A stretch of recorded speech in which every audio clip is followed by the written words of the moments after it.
평생을 성실하게 일해온 어느 솜씨 좋은 건축가가 있었습니다. 수십 년 동안 건축 일을 하면서 많은 집을 짓게 되었는데요. 사장의 신임을 받고 그리고 정말 은퇴할 때까지 열심히 하였는데 이제 너무나 힘이 들어서 이제는 내가 은퇴할 때가 되었구나라고 여겨서 사장한테 이야기합니다. 사장님, 제가 지금까지 수십 년 동안 많은 집을 지었는데 이제 제가 힘이 닳아서 이제 가족과 함께 시간을 좀 보내야 되겠습니다.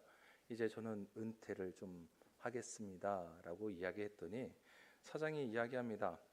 마지막으로 집 한 채만 딱 지어주면 안 되겠습니까?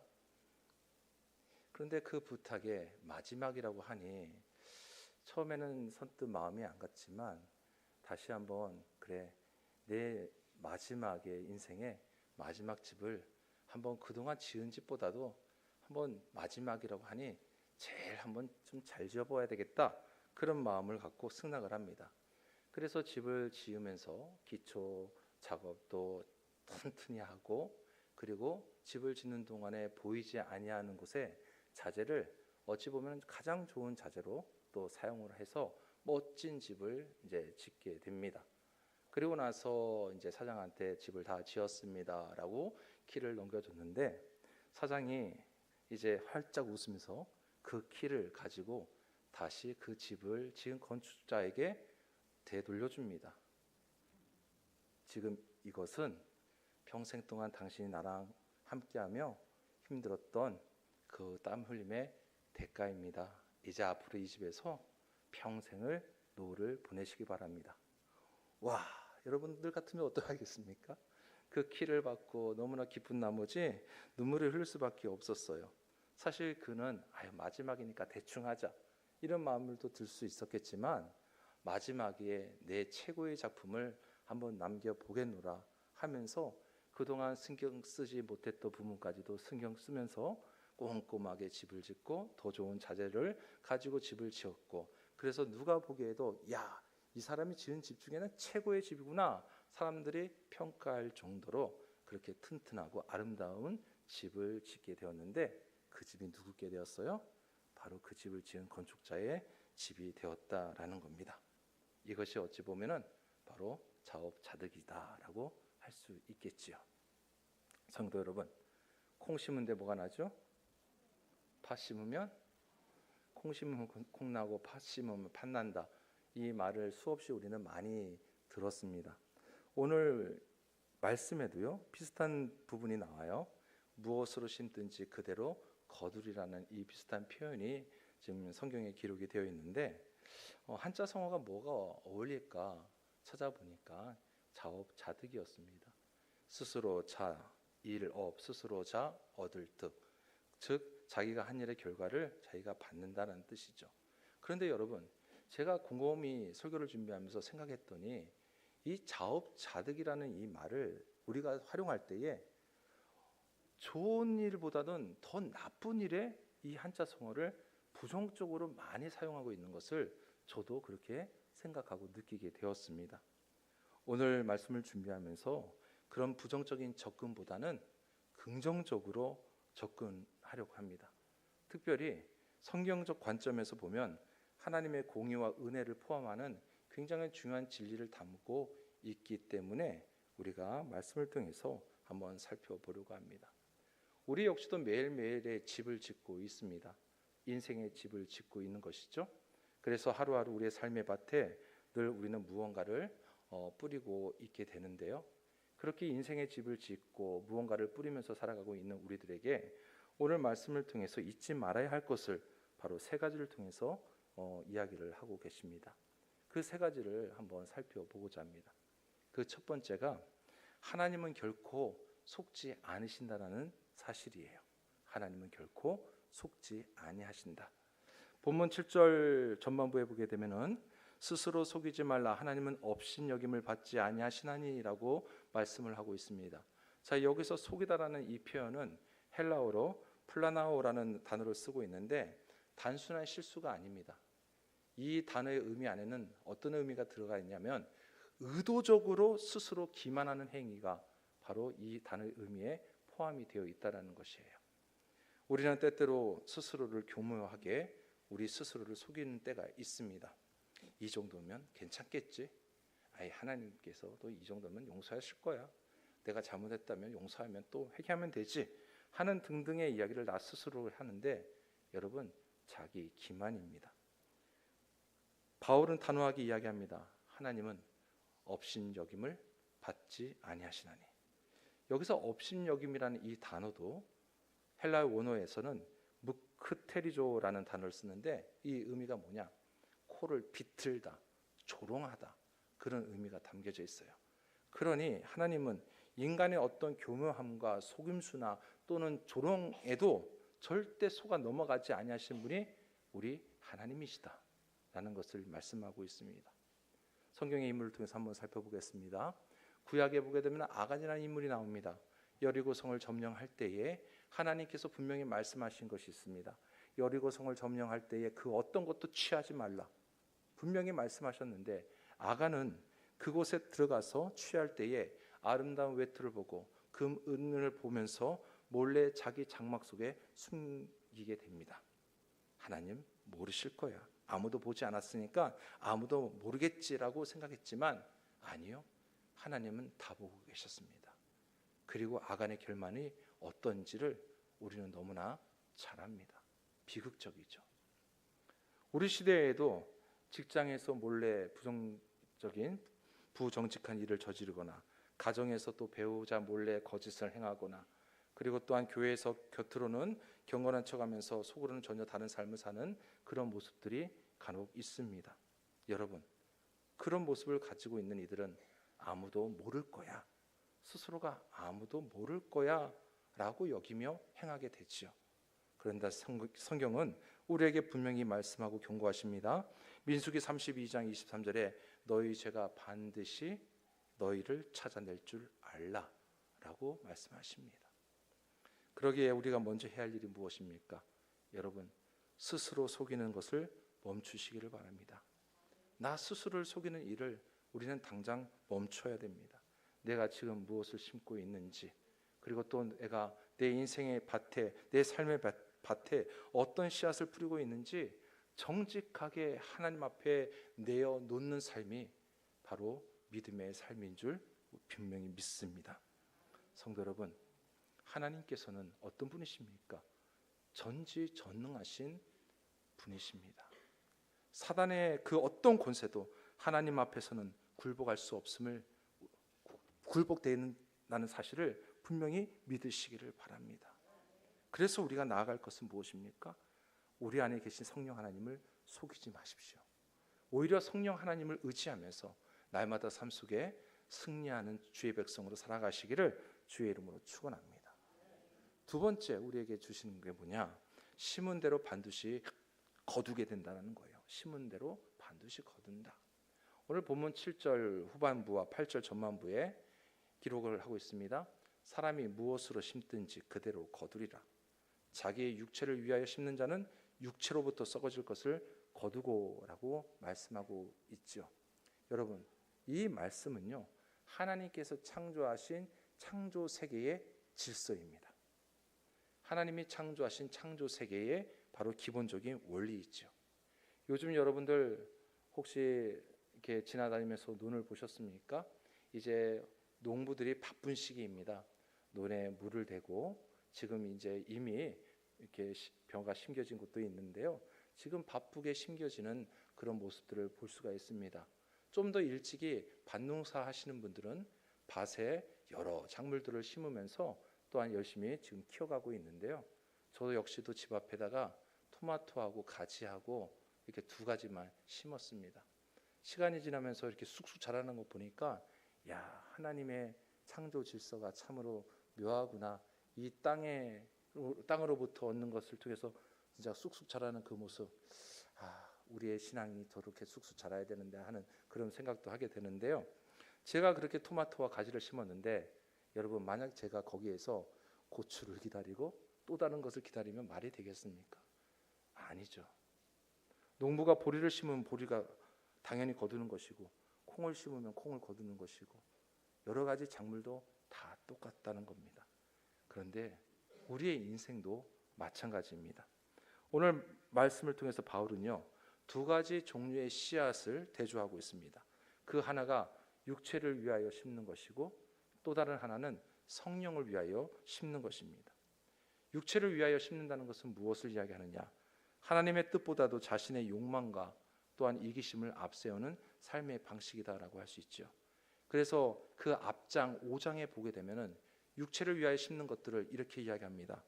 음행, 더러운 것, 호색, 우상숭배, 원수 맺는 것, 분쟁, 시기 등 이것들이 육체를 위하여 심는 씨앗들이다라고 말씀하고 있죠. 이런 씨앗을 심는 사람 어떻게 됩니까? 육체로부터 썩어질 것을 거둔다라고 말씀하고 있습니다. 육체로부터 썩어질 것. 여기서 썩어질 것이라는 것은 단순한 현재의 삶에서 불행을 이야기하는 것이 아니라 하나님의 심판 때에 영원한 멸망, 하나님과의 영원한 단절을 바로 이야기하는 것입니다.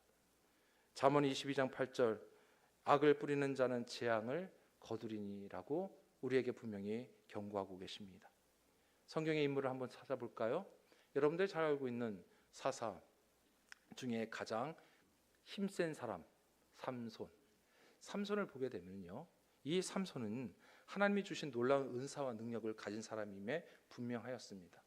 그런데 그는 자신의 지속적으로 육체의 욕망을 따라서 씨앗을 뿌린 사람이었어요. 그래서 이 들릴라에게 한번 빠지게 되니까 자신의 힘의 근원이 어디서부터 나는 것인지를 다 있는 그대로 비밀을 누설하고 발설하게 되지요.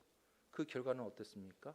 그의 눈이 뽑히게 되고 감옥에 갇히게 되고 비극적 결말을 맞는 것을 우리는 보게 됩니다. 그러나 반면에 또 다른 인물이 있습니다.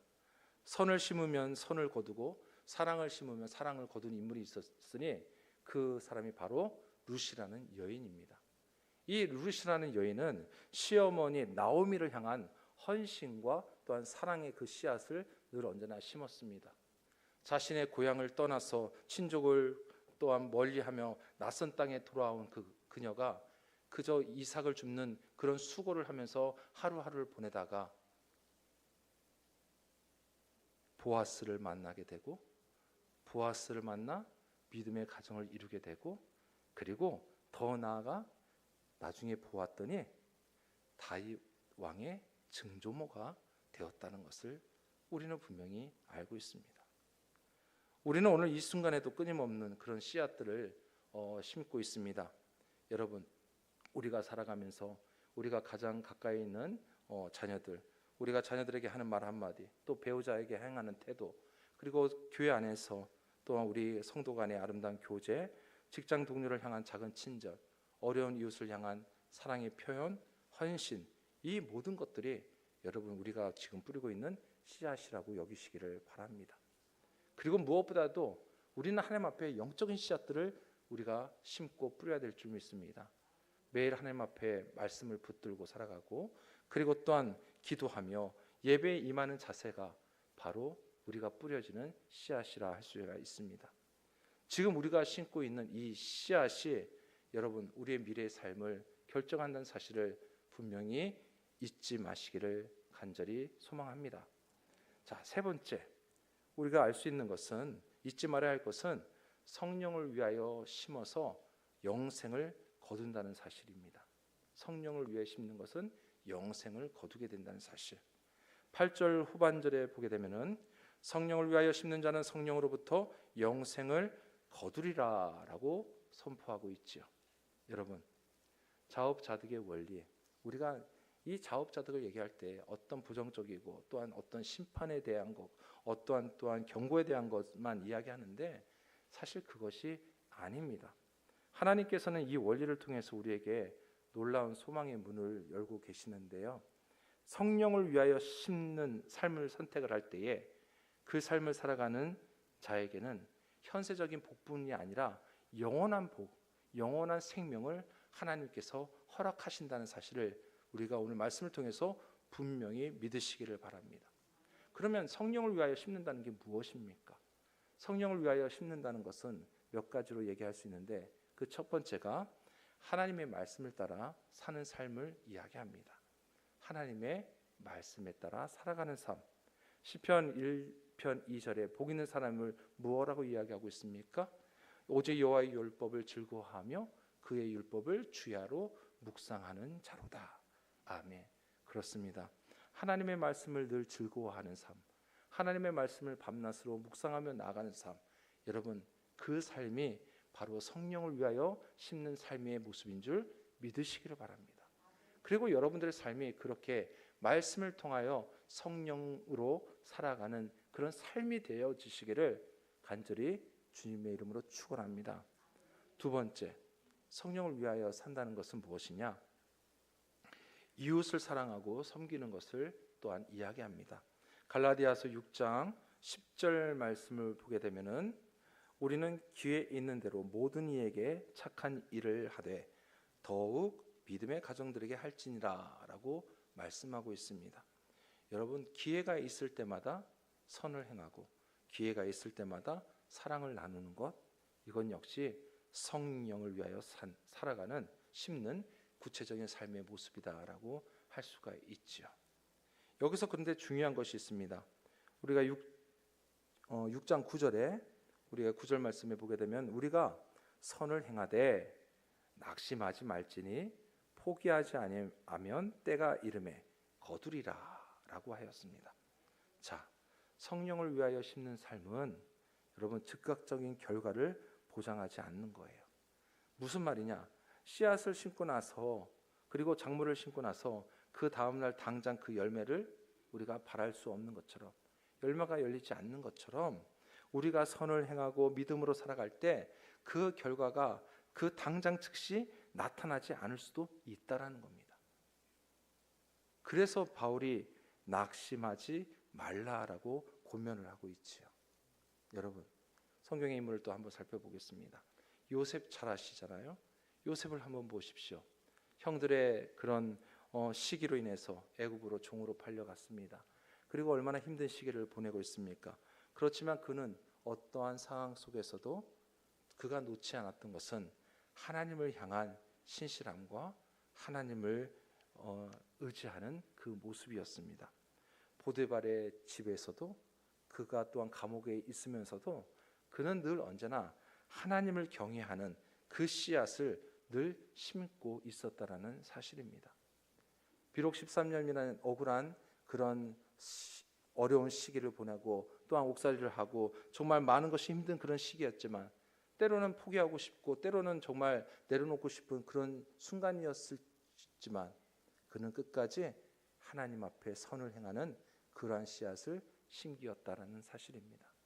그리고 시간이 지나서 그가 마침 때가 이르렀을 때에 하나님께서는 그를 애굽의 총리로 삼아 주셨지요. 그리고 어떻게 되었습니까? 자신을 팔았던 형들과 그 아버지를 다 받아들이고 그리고 구원의 도구로 쓰임 받는다는 사실을 우리는 이미 알 수 있습니다. 여러분 이것이 바로 또한 은혜의 자업자득이다라고 할 수가 있죠. 사실 한번 생각해 보십시오.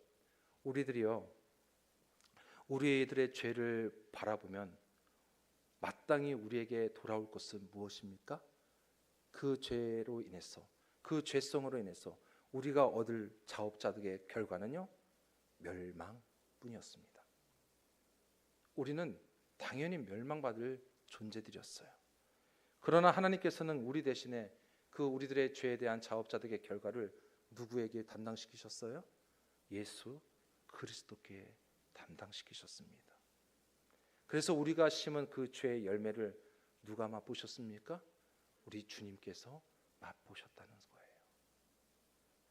그래서 우리가 믿음으로 예수님을 붙들 때, 믿음으로 예수님을 붙들고 나아갈 때 놀라운 반전이 일어나게 됩니다. 그 반전이 무엇입니까? 내가 심은 대로가 아니라 바로 예수님이 심으신 대로 거두는 은혜가 누구에게? 우리에게 돌아온다는 사실이에요. 이것이 여러분 하나님의 은혜인 줄 믿습니다. 이것이 바로 예수 그리스도의 은혜인 줄 믿습니다. 그 은혜를 여러분 잊지 말고 꼭 붙들고 살아가는 우리 신성교회 고석들 되시기를 주의 이름으로 축원합니다. 말씀을 정리하겠습니다. 여러분 오늘 이 세 가지를 우리 다시 한번 꼭 기억하십시오. 첫 번째는 하나님은 결코 속지 아니하시는 분이라는 사실입니다. 우리는 하나님 앞에 늘 정직하고 투명한 삶을 살아야 할 것입니다. 두 번째는 우리가 심는 것은 반드시 결과가 나타나기 때문에 오늘 우리가 심는 씨앗이 내일의 우리의 삶을 결정한다는 사실을 바라보면서 여러분 하나님 앞에 우리가 철저하게 또한 정직하게 나아갈 수 있기를 소망합니다. 또한 세 번째는 우리는 썩어질 육체의 열매가 아니라 영원한 생명을 바라보며 성령을 위하여 심는 삶을 선택하는 주님의 거룩한 자녀들이 될 수 있기를 간절히 소망합니다. 서두에 말씀드린 건축가의 그런 예화, 여러분 언젠가 마지막 그 순간이 우리에게도 다가옵니다. 그래서 사실 어찌 보면은 그 마지막을 향하여 우리는 지금도 달려가고 있다라고 할 수가 있겠죠. 그러나 마지막 순간에 여러분 어떤 모습으로 주님 앞에 서시겠습니까? 어떤 모습을 하나님 앞에 들으시겠습니까? 그 순간 오히려 최고의 것으로 하나님께 드리고, 그리고 하나님 앞에 우리가 귀한 열매를 맺어 영광 돌리는 주님의 자녀들 될 수 있기를 간절히 소망합니다. 성도 여러분, 우리가 짓고 있는 인생의 집이 잠시 있다가 없어질 그런 장막집이 아닙니다. 우리가 성령을 위하여 심는 그 모든 수고와 헌신은요, 바로 장차 우리가 누리게 될 하나님의 우리에게 베푸실 영광스러운 상급, 그 상급으로 내가 누리게 된다는 사실을 믿음의 눈으로 바라보는 우리 모두가 될 수 있기를 소망합니다. 과거에 잘못된 씨앗을 심으셨습니까? 여러분 괜찮습니다. 하나님 앞에 늘 우리는 지금 이 순간이 중요합니다. 지금 이 순간부터 하나님 보시기에 거룩한 성령의 씨앗을, 우리가 새로운 씨앗을 심게 되면 됩니다. 하나님께서는 늘 우리를 기다리고 계시니 회개하고 돌아설 때에 하나님은 새로운 시작을 우리에게 허락하시는 바로 그런 은혜로운 분이심을 잊지 마시기를 바랍니다. 그래서 여러분의 삶 속에 고린도후서 9장 6절의 말씀처럼 적게 심는 자는 적게 거두고 많이 심는 자는 많이 거둔다, 이 말씀을 기억하며 하나님 앞에서 우리의 삶에 정말 성령으로 심는 수많은 것들로 인한 귀한 열매들이 여러분들 삶 속에 풍성하게 넘쳐나시기를 주의 이름으로 축원합니다. 성령을 위하여 풍성하게 씨앗을 심는 삶, 그 삶은요 여러분 하나님께서 함께 하십니다. 무엇보다도 세상 속에서의 삶이 아니라 주님과의 관계 속에서 여러분 영적인 씨앗들을 더욱더 사모하고 심으시기를 바랍니다. 말씀의 씨앗을 심고, 기도의 씨앗을 심고, 그리고 사랑과 섬김의 씨앗을 심고, 헌신과 순종의 씨앗을 심어서 그에 따른 귀한 열매들을 누리는 주의 거룩한 자녀들 될 수 있도록 또한 간절히 기도드리며 축복합니다. 끝으로 여러분 우리가 말씀을 몇 가지를 함께 읽을 텐데요, 이 말씀이 오늘 여러분들 마음에 다시 심겨지는 씨앗으로 다짐할 수 있기를 간절히 소망합니다. 우리 한 절씩 함께 읽겠습니다. 먼저 마가복음 4장 20절입니다. 시작. 좋은 땅에 뿌려졌다는 것은 곧 말씀을 듣고 받아 30배나 60배나 100배의 결실을 하는 자니라. 아멘. 말씀의 씨앗이 여러분들의 삶 속에 들어가 30배, 60배, 100배의 귀한 열매들로 맺어지기를 주님의 이름으로 축복드립니다. 두 번째, 시편 126편 5절 6절 말씀입니다. 시작. 눈물을 흘리며 씨를 뿌리는 자는 기쁨으로 거두리로다. 울며 씨를 뿌리러 나가는 자는 반드시 기쁨으로 그 곡식단을 가지고 돌아오리로다. 아멘. 기도의 씨앗을 뿌림으로 귀한 응답의 열매들을 많이 맺기를 주님의 이름으로 축복드립니다. 세 번째, 요한복음 12장 24절 말씀. 시작. 내가 진실로 진실로 너희에게 이르노니 하늘의 밀이 땅에 떨어져 죽지 아니하면 하늘 그대로 있고 죽으며 많은 열매를 맺느니라. 아멘. 사랑과 섬김의 씨앗을 심음으로 인하여 수많은 열매들이 여러분들을 통해서 맺어지기를 주의 이름으로 축복드립니다. 마지막 히브리서 5장 8절 9절 말씀입니다. 시작. 그가 아들이시면서도 받으신 고난으로 순종함을 배워서 온전하게 되셨은즉 자기에게 순종하는 모든 자에게 영원한 구원의 근원이 되시고. 아멘. 헌신과 순종의 씨앗을 통해서 구원의 역사와 은혜의 열매를 여러분들 삶 가운데 더욱더 많이 맺어지기를 주님의 이름으로 축복드립니다. 성도 여러분, 여러분들의 인생의 밭에 어떤 씨앗을 심으시겠습니까? 기도하겠습니다.